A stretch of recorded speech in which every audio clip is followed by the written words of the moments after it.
તમારી ચેનલ મોનિટાઇઝન થઈ ગઈ છે બરાબર, પહેલું પેમેન્ટ આવ્યું નથી, તો ઘણા લોકો વિચારતા હશે કે પહેલું પેમેન્ટ કેવી રીતે આવે છે અને ક્યારે આવે છે. તો તમને પેમેન્ટ ક્યારે મળે છે અને કેવી રીતે મળે છે અને કેટલા દિવસમાં મળે છે એ સંપૂર્ણ માહિતી હું તમને આની અંદર આપી રહ્યો છું. તો મિત્રો, પહેલાં તો તમારા મોનિટાઇઝન થઈ જાય ને ત્યારે તમારા વેરિફિકેશન કરવા માટે એક તમારા ઘરે પિન આવશે અને 4 આંકડાની પિન આવે છે. એના માટે તમારે એડસન અકાઉન્ટ બનાવવું પડે છે. અને એડસન અકાઉન્ટ કેવી રીતે બનાવવું એ વિડીયો જોતો હોય તો આપણે નેક્સ્ટ વિડીયોમાં લાવશું. 100 લાઇકો કરી દેજો આમાં, એટલે નેક્સ્ટ વિડીયો સંપૂર્ણ માહિતી એડસન અકાઉન્ટ કેવી રીતે બનાવવું. તો મિત્રો, તમે એડસન અકાઉન્ટ પણ ભરી નાખ્યું છે બરાબર, ચાલો માની લે. અને કેવી રીતે એ પેમેન્ટ તમારા આવશે, તો તમારા પેમેન્ટ લેવા માટે એક જરૂર પડે છે એડસન અકાઉન્ટની બરાબર. એડસન અકાઉન્ટ તો બનાવવું જ પડે તો જ તમને પેમેન્ટ મળે. તો એડસન અકાઉન્ટ બનાવીને વેરિફિકેશન કરવા માટે તમારા જે આધાર કાર્ડમાં હોય કે જે ડોક્યુમેન્ટ દીધા હોય ને એમાં જે નામ હોય કેપિટલમાં, કદાચ કરણ પહેલો કેપિટલ હોય ને કરણ નામનો, તો કેપિટલમાં જ લખવો પડશે. એક એક અક્ષરીઓના જોઈને તમારે એ એડસન અકાઉન્ટ ભરવું પડશે, નકર પછી તકલીફ પડશે.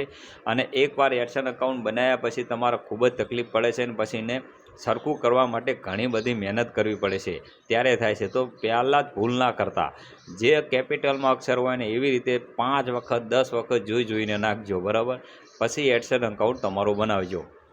અને બીજું રહ્યું કે એડસન અકાઉન્ટ બનાવી દીધું છે બરાબર, તો તમારે એડસન અકાઉન્ટમાં પૈસા ક્યારે આવે, તમને હાથમાં ક્યારે મળે એ માહિતી આમાં જ તમને બતાવી રહ્યો છું.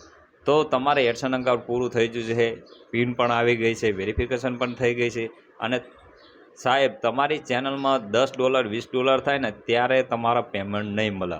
કમસે કમ $100 તો તમારા થવા જ જોઈએ. અને $100 થશે ને એટલે એ $100 તમારા પહેલી તારીખના જેટલી તમે કમાણી કરી હોય ને એ એડસન અકાઉન્ટમાં તમને મોકલી દેશે. અને એ પહેલી તારીખે મોકલે એટલે તમારા 10 દિવસની અંદર એડસન અકાઉન્ટમાં બતાવે છે. એટલે 10 તારીખ સુધીમાં બતાવી દે કે તમે $100 કમાણો અને એ $100 તમારા એડસન અકાઉન્ટમાં 15 તારીખની અંદર એ તમને અહીંયા શો કરતું હોય છે. 21 તારીખે એડસન અકાઉન્ટ તમારા બેંકમાં નાખશે બરાબર, 21 તારીખ. અને 21 થી 26 તારીખમાં સુધીમાં તમારી બેંકમાં જમા થાય બરાબર. બેંકમાં જમા થાય ને એટલે તમારે આવી જાય એટલે તમારે બેંકમાં જઈને લઈ આવવાનું છે. પણ સાહેબ, તમે વિચારતા હશો કે 21 તારીખે મૂકો તો આટલો 4-5 દિવસ કેમ થાય છે? તો 4-5નો ગાળો એટલા માટે હોય છે કે તમારે યુએસથી ડોલર આવવાના હોય, બધું ચેક કરતા હોય છે અને બેંકના કામો હોય.